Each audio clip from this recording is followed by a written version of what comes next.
It didn't need Angela Merkel to point out that everything in the garden isn't rosy. Politicians have been trying for 7 years to end the war in Syria, but these four leaders have decided to try a new approach and bring about an end to the fighting against the backdrop of the Bosphorus. Our main priorities are ensuring a full ceasefire in the field and stopping the bloodshed as soon as possible. We also want to reach a political solution in line with the legitimate demands of the Syrian people and to establish stability in the country. They decided to set a deadline of the end of the year for a committee to meet to start work on a new Syrian constitution, something that's been beset by problems since January.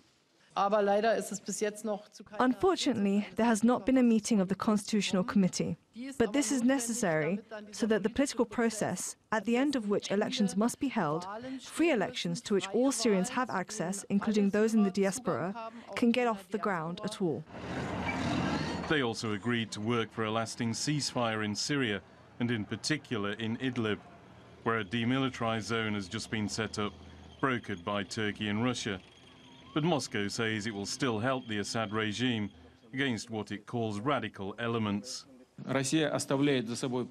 Russia maintains the right to actively support the decisive actions of the Syrian government in liquidation of such a terrorist threat.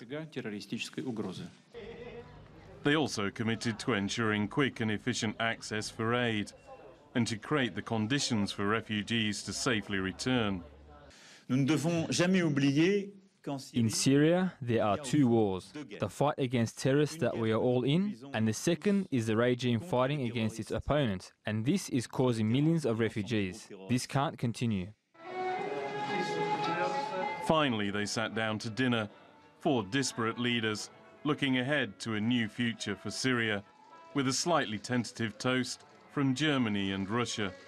There are still huge problems to be sorted out before any solution can be agreed upon to end the war in Syria. But at least these four leaders are now presenting something of a united front, despite their differences in the past. Andrew Hopkins, TRT World, Istanbul.